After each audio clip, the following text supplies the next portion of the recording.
Now, TabTouch have them premiership favourites. Are we all in on the purple? I could argue that was the best performance West Coast have produced under Andrew McQualter. You'll see a different Essendon this week. This will be a massive test for the Eagles. Don't talk to me about an unequal competition, because you're asking the two WA clubs to travel more than anyone else. The AFL is the most lopsided sporting competition in the world. Well, g'day, I'm Mark Stevens. I'm at Zero Hanger HQ, and this is another episode of The Outer Winger, brought to you by TabTouch. Real punters play here. As usual, I'll be joined by Digby Beacham, the legendary Hall of Fame journo in WA. Let's get on with it. Well, Diggers, great to have you on board again. And the Dockers, they just keep rolling beautifully. They do, Steve. A very good morning to you. Great to chat again on the outer wing.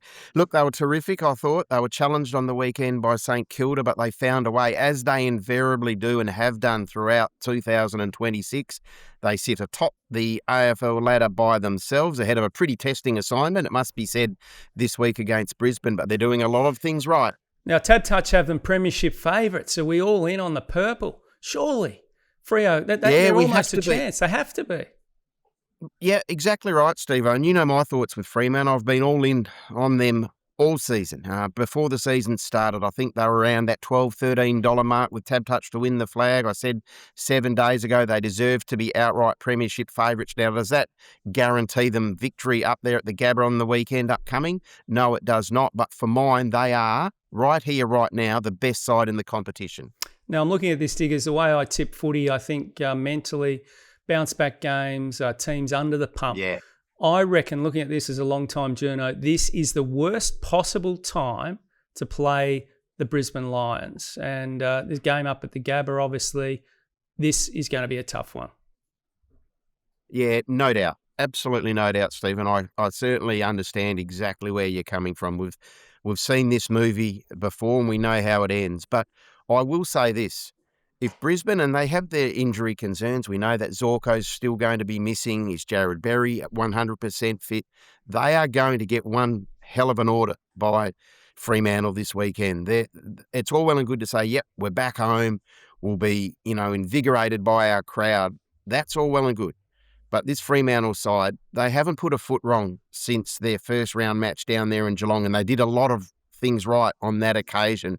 They will ask some serious questions of Brisbane. If Brisbane can answer them, well, they'll get the victory, and hopefully that can kickstart their premiership defence. If not, it might be sayonara the Lions. Yeah, it could be. And I'm just sort of backing in Chris Fagan to get the Lions up. I think you'll see a totally different mindset. You'll know early in the game. You'll know by quarter time where this one's headed. So deep down, if I'm having a tip, I'm going for Brisbane in this game. I think their value, obviously, Freo are on a roll. They have to lose one at some stage. They're not superhuman. So this, looking at the betting, I think good value Brisbane, a real danger game for Freo. I think it's going to come undone, Diggers. Yeah, well, look, it may well do, Steve-O. And to be fair, if you'd said to Justin Longmuir and the players that, approaching the halfway mark just the week or two before the bye, that they would be, 10-2, they'd take that, clearly. They've given themselves a wonderful platform from which to launch. They should be finishing top two. You'd think they will be finishing top two. Other sides in and around them on the ladder have stumbled over the past 3 to 4 weeks. They haven't. They've got some clear air. And what they have given themselves is a little bit of space should they make a misstep or two along the way, or certainly on the way home. But look, Brisbane, for me, I'm with you. I think they can win this game of football. But as I said, Fremantle will be very, very tough to toss. Yeah, and they can afford to drop one. That's the beauty of it. Their fourth quarters have been strong, haven't they? So they'll have faith, even if they can stay within 2 to 3 goals, the Lions, who aren't really running out games too well. And in fact, they were witches' hats in the third quarter last week. Yeah, they were, and we've seen it on more than one occasion. I'm not saying that Fremantle are a dominant fourth quarter side, but what we have seen on many occasions this season, Steve, is when they have been challenged and have in fact been headed at key stages in the second half of matches. You talk the Collingwood game, you talk the Western Bulldogs, Hawthorn had them on the ropes. they've found a way. They've dug deep. They've trusted the system. And what they have done, they've powered to the line. And they were really strong against Hawthorn to get that victory. And we saw what they did against St Kilda. Now, are St Kilda a top 6 side? No, they're not. They're in the mix for that wild card round. But what Fremantle are doing is they're finishing the games really, really strongly, which is probably a sign of the maturity within that group. And to be fair, Steve, I thought they were very good against St Kilda because they didn't have Pearce, they didn't have Young, they didn't have Sarong, yet they still were, really, really strong over the last 25, 30 minutes of that match. Shea Bolton was outstanding, continues to be an elite performer. And Murphy Reid, well, my thoughts re him. Yeah, I might have changed my thoughts on Murphy Reid, actually. Just that game turned me. I thought, yeah, we've seen glimpses, he's silky and whatever, but every time he got the footy, he's the guy that broke that game wide open. Every time he got it, particularly by hand, the way he just flips it out, and it's so creative. And the long bomb that he kicked, just so silky on the run.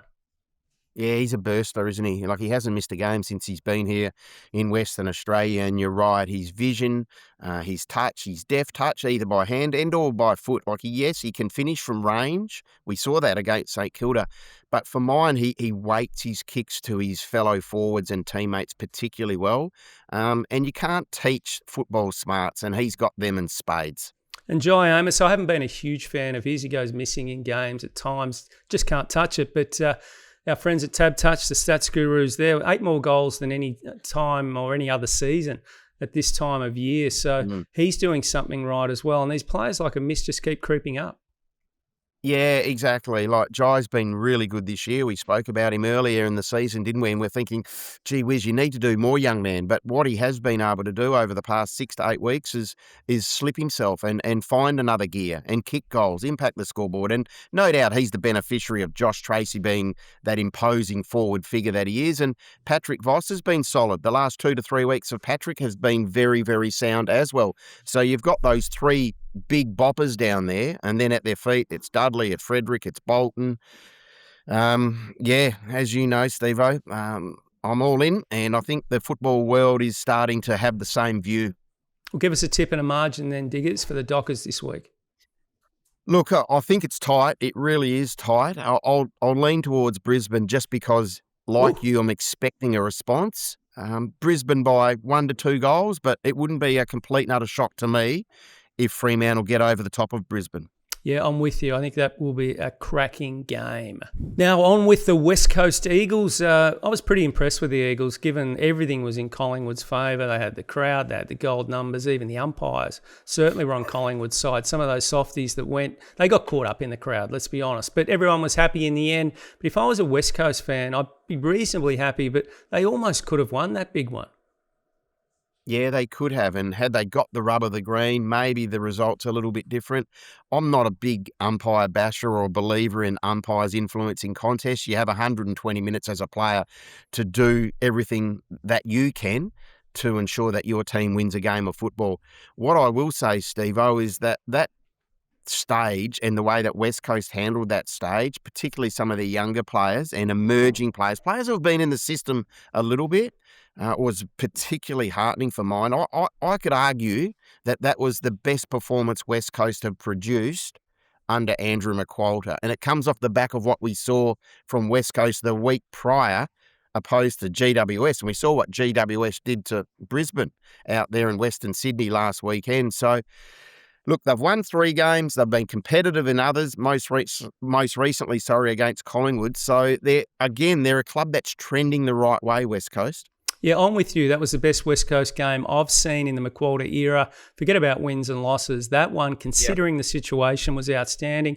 Elliot Yeo kicked 3. He's most in the game for 9 years. So those sort of players chipping in the experience is really helping. Yeah, it is, Steve-O. And we'll touch on Bailey Williams in a sec, but his last 2 games in the ruck have been sublime. Like, they've been at a level I didn't think Bailey Williams, respectfully, was ever going to be able to get to. So it's now his following division, and that's really exciting for West Coast. He's 25, he's 26, he's been a slow burn, but if he's going to be the player that West Coast thought he was going to be when they drafted him and have probably waited longer than they expected, who's to say this West Coast midfield can't take off?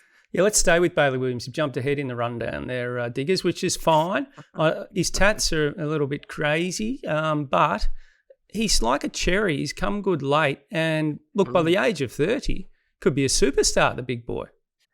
Well, he's going particularly well. He's always been athletic, and some would say he's perhaps been a little bit undersized. We talk about football smarts. There's been occasions throughout his career where you've scratched your head and thought, Bailey, what are you doing? But he is now in some really good nick, and, he's taken over from Matt Flynn, who was afforded the opportunity at the start of the season, and he didn't live up to his end of the bargain. So Bailey Williams got his opportunity. He's taken it with both hands. Look, West Coast, are they the finished article? Absolutely not. Is there some pain ahead? My oath there is. But I'll tell you what, if you're a West Coast fan and what you've seen over the past 2 weeks, you're considerably more heartened now than what you were when they were beaten by Richmond. Now, there's an asterisk on all of this, and they go in this week favourite, which I think is a big danger. They're far better going in as underdog. I like their chances to be competitive last week, and they've got the coach bounce. Essendon has rissoled Brad Scott. He's finished. You've got Dean Solomon, who is the type of guy that will rally the troops. They love Solly. He's a man's man. You'll see a different Essendon this week. This will be a massive test for the Eagles. It will, and it's going to be played, this game, on Sunday, Stevo, in conditions which are dreadful. There's a lot of rain forecast for the metro area over the next 72 to 96 hours. We're going to get some today and also tomorrow. Backs off Friday and then comes again Saturday evening, and we're expecting upwards of an inch on Sunday. So this match is going to be played in conditions which Solly would have experienced a fair bit in his career and revelled in, and he will be asking his players to give 100% effort, as they should each and every week, but they don't. And if they are prepared to get their hands dirty, they might think that they're a chance of overpowering West Coast. In saying that, West Coast at home, big crowd. It's a public holiday here on the Monday, so they should get a really good crowd here at Optus Stadium on Sunday night, even in the conditions. And in the corresponding match last year, they stretched the necks of Geelong, and Geelong slipped themselves late in that match and pulled away. But all in all, they were good on that occasion, and I suspect that West Coast will be good enough to get over the top of Essendon, who are still struggling with personnel. Yeah, I think the weather will suit the Bombers, though. Probably bigger bodies, more experienced around the middle. Parrish, these sort of guys, Merritt. They'll miss Durham, obviously. But it's going to be a test because the Eagles are good when they get sort of on that fast track and get moving. So this is, for me, is a 50-50 game. And if you're looking for an outside value bet, I think the Bombers are a chance. Yeah, look, I can certainly see where you're coming from, and you and a lot of people will make that argument, and it's hard to debate it because it's going to be a little bit of hand-to-hand combat, you would think, in the conditions. Now, it doesn't get like the old traditional VFL grounds, like those boggy venues, but it is going to be rain-affected and certainly saturated off the stadium. So which side handles it the best and which side really, really wants to win the game of football will probably prevail. Now, finally, on the Eagles, Dersma just about shut the gate for the rising star, Diggers. He's even Pendles has fallen in love with him, says he's the best young player he's seen. Can't believe it. Yeah. Big call, isn't it? Look, he's a beauty, and he's one thing that he has done, Willem, is he's just proven that the under-18 form, if you're a good under-18 kid, you can come into the AFL system. We've seen it many, many times, but there's also been a few that haven't made that adjustment. He's living away from home. He's in a side which has had its issues, but he's just handled the step up with a minimum of fuss. He's got wonderful reach, hasn't he? He's very stretchy, and he takes a good mark. He's got a beautiful right foot. His skills are good. I would have thought right here, right now, Steve, if you stop the AFL Rising Star voting, he would be in front of Jagger Smith. Now, Jagger Smith's last couple of weeks have been good since the change of coach. He's using the ball a little bit better. But I think upside, it's all with Willem Dersma. And you're right, Scott Pendlebury, but he sung his praises. And I think the young man at West Coast is going to be a very special player for this football club for a long period of time. Yeah, I rate Jagger Smith, but Dersma having far more impact. I think Jagger's top 5, but I wouldn't probably even have him second at the moment, as good as he will be down the track. So that's the Eagles and with a big game ahead against Essendon. Could a mullet with tightly tapered sides reduce wind resistance, allowing for faster acceleration off the mark? Now that's something to think about. What are you really gambling with? Now, Diggers, let's get to the news. Now, this is a news segment where we look at issues involving WA footy. Now, I know that you barrack for North Melbourne, so they've got a bye this week. They've now done a deal, obviously, which was locked in a while ago with the WA governments. They've sold a game to Bunbury and then a game to Optus Stadium. So they're playing Freo in Bunbury and West Coast at Optus. Yep. That is insanity if you're trying to play finals. I'm sure you can take the money, but I know that there's a North Melbourne supporter in this office who's not happy about it. How do you feel? Because surely it's all about getting in the wild card game. Stuff the dollars. This is crazy and it's inequitable. It's a free kick to Freo and a free kick to Eagles, giving them another game in WA. Yeah, look, I can see both sides of the argument, Steve. You know me, I'm not one to sit on the fence. I like to have an opinion, and I think you're entitled to have an opinion in the game. But one thing with North is that clearly it's a very good deal financially for them. Now, flip the script back 12 months ago. They went down to Bunbury, which is an hour and a half southwest of the metro area, and they beat West Coast. They were good. They got over the top of the West Coast Eagles on that occasion. Then a week later, they played at Optus Stadium on a Saturday night, and they nearly got Fremantle, and they just came up short on that occasion. One thing here in Western Australia, North Melbourne's got wonderful support. We've had right. I thought you might be a Lone being a Ranger North Melbourne. Well, you go back through history. You know, Phil Kelly. I'm going to the Cracker Brothers, Ross Glendenning. There have been a heap Barry of Cable? great Western. Yeah, well, Barry Cable was another one. We know that. There's been a heap of great West Australian players who have found their way to North Melbourne. And as a result, the North Melbourne supporter base here in Western Australia is quite high. For a club that doesn't have a lot of support back there in Melbourne, it must be said, against some of the big boys in the competition. So they have a really strong hold here in WA, and they're servicing that. Now, look, but on the you know, the conversely is clearly the argument about North, you know, off the back of what we saw against Gold Coast and the progress they've made in 2026, they're in that wildcard conversation. Is this going to sabotage them? Well, maybe it will. Look, would have they beaten Fremantle in Melbourne? I don't think they would have. Would they be a chance to beat West Coast here? Yeah, absolutely. So, look, the deal was made when North was struggling. And for me, don't talk to me about an unequal competition, because you're asking the two WA clubs to travel more than anyone else. And I'm not a follower of either club. But the AFL is the most lopsided sporting competition in the world. We talk about the draw, the venues, the weather, the travel. There's so much which is not right with the AFL in regards to how equal it is. And this is just another exhibit of that. Yeah, we've just got to cop it. Gather rounds inequitable too. I mean, it's crazy that the Adelaide teams get a free kick. So we've got to cop it. Your best out there, guys. If you don't want to do your head in, don't look at the AFL fixture, because it is inequitable and it will drive you crazy. It'll keep you up at night. Now, another segment, a newie, a Diggers list. Diggers, this week, give us the most underrated players. So we're combining Freo and West Coast in Perth, playing at the moment, from pick 5 to pick 1, the guys who go under the radar and deserve more credit. Okay, well, we'll start with 5. And just before we start here, Steve, I haven't got Ruben Ginbey in as one of these 5, and that's because I think he is rated. He was second in the John Worsfold medal last year, and he's a star. And he's often asked to defend some seriously big players in that back half of West Coast. So I'm not overlooking him. I'm just regarding him as a player who should be rated, and I think is rated in the football industry. But 5, we'll start with Corey Wagner, the journeyman for Fremantle. He's in his late 20s now. He's bounced around the system a little bit.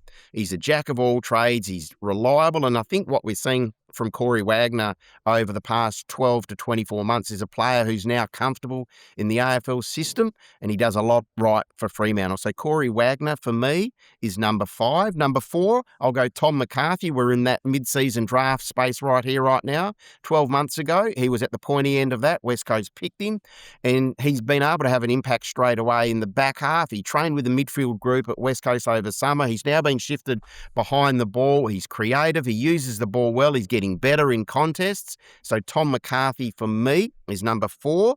Number 3, the player that we spoke about a little bit earlier, Bailey Williams. His last 2 weeks, Steve-O, he's had 36 possessions, 69 hit-outs.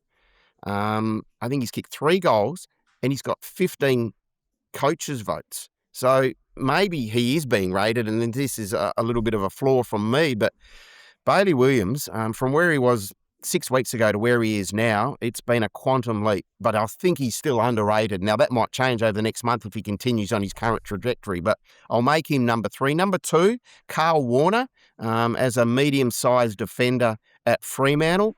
They've got a few of these. Now, Brandon Walker, we know, has had some issues with concussion and he's out of the side at the moment, but the likes of Chapman and McVie and Warner continue to step up. And the fact that Carl just goes about his business, plays every week, he's durable, he does exactly what the coaching staff require of him, has been highly, highly encouraging, and he's a key cog in that Fremantle back 6. And for mine, the most underrated player, and again, he's probably bordering on in that Ruben Ginbey space, is Brennan Cox. Now, you go back to 2023, he signed this massive extension, which I think commits him to the football club until 2030. And a few of us went, that's an interesting ploy by the list management team there at Fremantle. But what we have seen this year since he came back from that calf injury, he was missing early in the season. He's played 9 games, I think, on the bounce. His ability to intercept mark, spoil, tackle, pressure. There are stages in a game where Brennan Cox does some stuff and you scratch your head and you say, Brennan, please show some more urgency. But I think that's just the way he is. He did finish 6th in the Doig medal last year, and I know that Justin Longmuir and his coaching staff down there hold him in particularly high regard.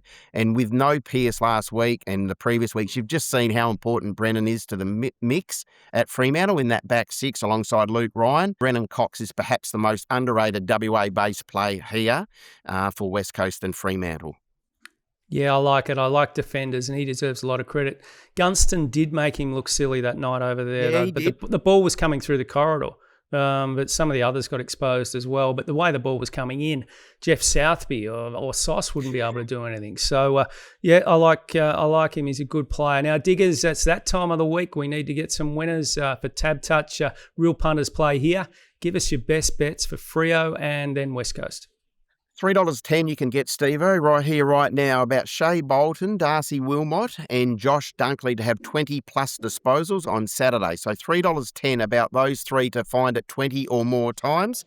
And I'm going to take the $3.40 on offer with TabTouch for West Coast to win between 1 and 24 points on Sunday evening against Essendon. And the reason I say that is because of the weather forecast. I don't think there's going to be a big margin either way this game goes. And the fact that it's at home and Essendon are having to travel with a banged-up side, I thought West Coast might have their noses in front, but not by much. So $3.40 about West Coast to win by 1 to 24 points on Sunday.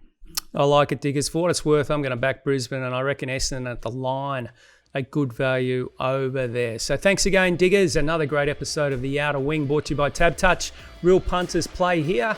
We'll see you next week. You win some, you lose more. For free and confidential support, call the number on the screen or visit the website.